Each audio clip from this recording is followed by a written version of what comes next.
¿Estamos asistiendo al colapso del capitalismo? Sigue el reporte financiero más polémico que encontrarás en la red.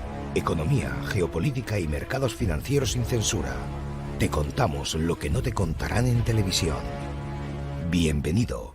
Esto es Brújula de Mercados, con Gonzalo Cañete. Recuerda que el presente reporte no constituye asesoramiento de ningún tipo, sino una simple opinión personal del autor. Los mercados financieros implican alto riesgo. Consulta con tu asesor financiero antes de invertir. Y voy a hablar también del fondo de inversión que tiene montado el Bank of Japan, el Banco Central de Japón.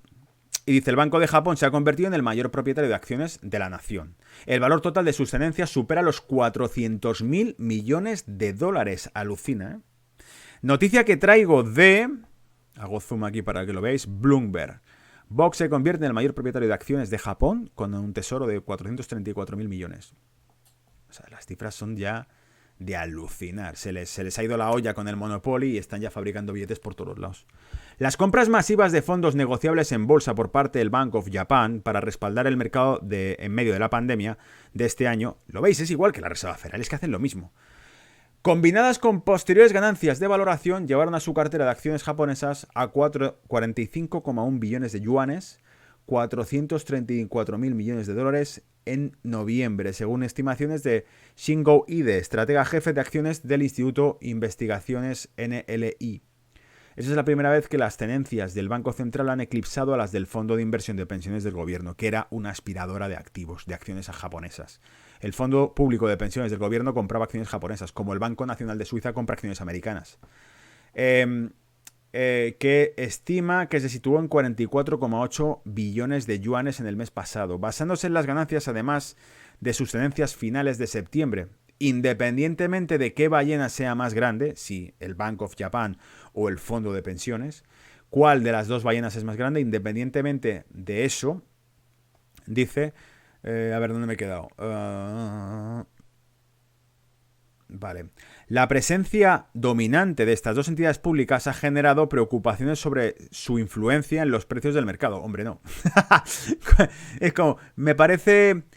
Es preocupante, ¿no? ¿Por qué? Porque dices, la pregunta del millón. ¿Dónde estaría el precio de las acciones japonesas? ¿Dónde estaría el Nikkei? ¿Dónde estarían las acciones japonesas si no hubiese dos mastodontes comprando con máquinas que fabrican billetes? Es decir, la máquina del Monopoly comprando acciones en Japón. Y si no tuviesen la máquina del Monopoly, ¿qué pasaría con esto? Por eso muchos dicen, si hay una vuelta al patrón oro sorpresiva que cambiase todo, este tipo de cosas ya no podrán llevarse a cabo. Tendrá que haber un reseteo monetario real y para valorar las acciones. La combinación de una institución estatal como el BOC y el Fondo Público de Pensiones representativo del país, el GPAIF, que compra acciones locales se siente distorsionada, dijo Satoshi Okumoto, director ejecutivo de Fukoku Capital Management. Y esto es algo que nosotros también podemos decir aquí. No hace falta ser un genio del capital management para decir eso, que distorsiona el precio, porque como tienen la máquina de hacer billetes, compran activos y no sabemos si son precios reales o si simplemente suben porque les están comprando. El Bank of Japan intensificó su compra de apoyo aún más este año, ya que el brote de coronavirus provocó la caída de los mercados de valores y dijo en marzo que podía comprar ETFs japoneses por valor de 12 billones de yuanes este año, el doble de su objetivo anual. Después de unos meses de fuertes compras, el ritmo de la desaceleración y es probable que el total para 2020 se quede muy por debajo del nuevo límite teórico. Es decir, que ellos mismos incrementan sus límites de compra, que es prácticamente lo que hizo la Reserva Federal, que rompió todos los topes y duplicó su balance durante este año. Duplicó su balance con respecto a todo el balance histórico que tenía previo, ¿eh? O sea, es alucinante. Esto en algún momento tiene que petar. O sea, me refiero a petar, no que se rompa, porque la gente va a seguir ahí, va a seguir saliendo el sol, va a seguir viendo trabajos, va a seguir haciendo falta manos físicas, pero lo que tendrá que petar es el sistema de contabilización de activos financieros, porque se les ha ido de las manos, o sea, se ha pasado de roscas. En medio del repunte mundial debido a los desarrollos de la vacuna COVID-19, el índice de referencia Topix subió el 11% en noviembre, mientras que el Nikkei 225 Stock Average aumentó un 15% en sus mejores meses desde 1994. Alucinante, ¿eh? Se llevó las ganancias no realizadas de las compras de acciones del BOC a más de 10 billones de yuanes en un momento de noviembre, según Xinhua Ide. No solo es que estén comprando sin límite, sino que es que además contabilizan ganancias de lo que compran. Es decir, yo tengo una máquina con la que fabrico billetes, compro acciones de una compañía, pero además fabrico billetes para seguir comprando las acciones de la compañía y hacer que su precio suba en bolsa. Para cuando termino, digo con respecto a las que compré antes de meter los billetes del Monopoly, han subido un X% el mercado. Luego he hecho ganancias. Claro, claro. Es como si fuese una manipulación de mercados hecha desde las instituciones públicas, o mejor dicho, desde las autoridades bancarias, que es en este caso pues el Banco Central, la mayor autoridad bancaria que hay en Japón, es la que fabrica los ciclos alcistas para las mismas acciones que está comprando el Fondo de Pensiones de Japón y ellos mismos. Yo compro acciones, fabrico dinero, provoco una estampida alcista en el mercado al lanzar muchas compras sobre una acción que ya previamente he comprado y lo que hago es inflarla. El Bank of Japan nunca ha obtenido ganancias de sus tenencias y solo continúa aumentando sus tenencias en ETFs, dijo Takashi Ito, estratega de mercado de acciones de Nomura Securities Co. Mientras tanto, el GPIF tiene que vender acciones cuando, este es el fondo de pensiones, cuando los precios son altos para ajustar el peso de la tenencia de acciones dentro de su cartera. Por normativa, esto no lo explica en el artículo, pero sí lo sabemos, por normativa, ese GPIF, que es el Fondo de Pensiones de Japón, corporativizado, que compra acciones de la propia bolsa de Japón, tiene límites, no me acuerdo ahora, pero creo que es hasta un 25, un 50, un 75% de la cartera que tiene de renta variable tiene que ser japonesa. A partir de ahí tiene que comprarla fuera, lo cual tiene sentido, claro. Entonces lo que hacen ellos es que cuando va todo bien, venden y aprovechan cualquier momento que haya de estos para volver a comprarlas en una corrección de mercado. Antes de que... O sea, aquí tiene que haber un tufo montado entre... Soy el Banco de Japón, tú eres el fondo de pensiones japonés y yo te digo, toma, aquí tienes dinero, puedes comprar. Va comprando, suben los mercados a tope y el fondo de pensiones de Japón dice, estamos en topes, vamos a venderlo. Hay una corrección de mercado, el Banco Central de Japón va a volver a lanzar estímulo y el de pensiones aprovecha y compra antes de que se lance el estímulo y vuelta a empezar. Es como, yo qué sé, es Juan Palomo, yo me lo guiso y yo me lo como. Y voy a hablaros también de la economía europea. Hemos tocado Estados Unidos, hemos tocado el mercado de empleo, hemos tocado también China, las exportaciones, hemos tocado el mercado del crudo energético, las sanciones, Japón. Vamos a tocar la Unión Europea, o sea, os estoy trayendo un reporte que es bastante extenso y me queda media hora, creo. O sea que hay que ir muy rápido con esto.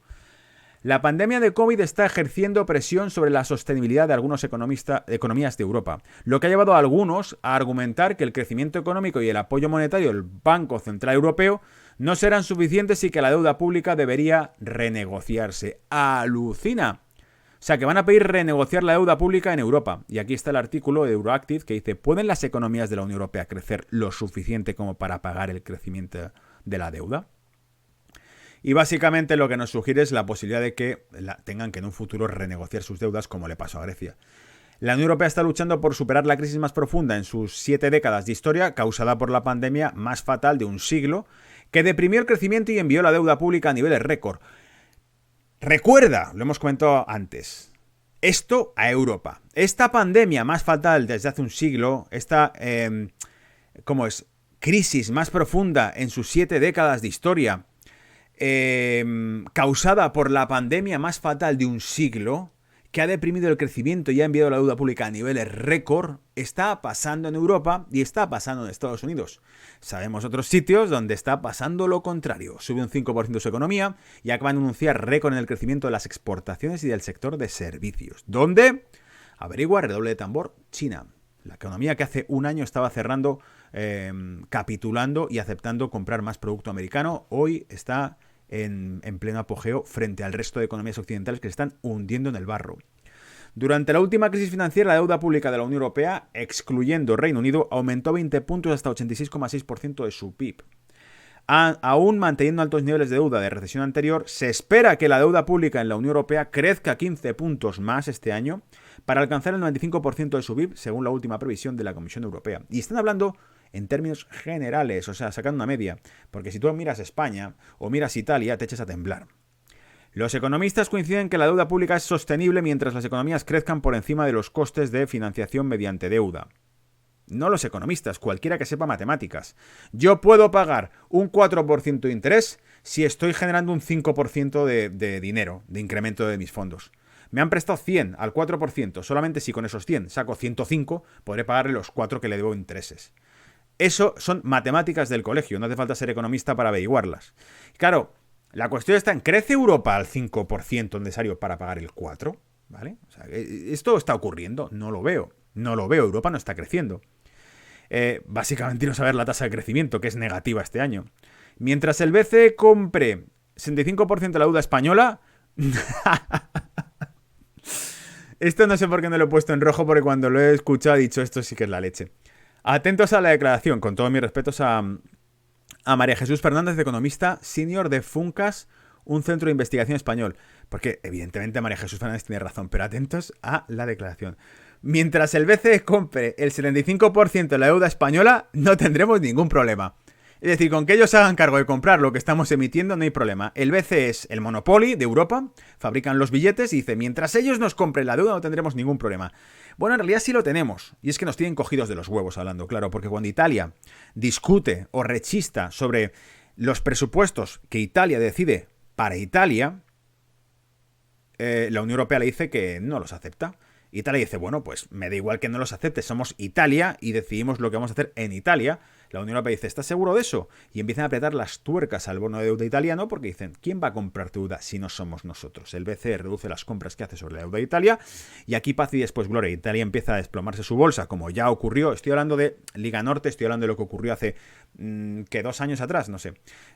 Cuando empezaron a discutir sobre los presupuestos. Liga Norte hizo un gesto, sacó, lo he contado 1000 veces, su zapato en Bruselas, un miembro de Liga Norte, y pisó con el zapato los presupuestos encima de la mesa.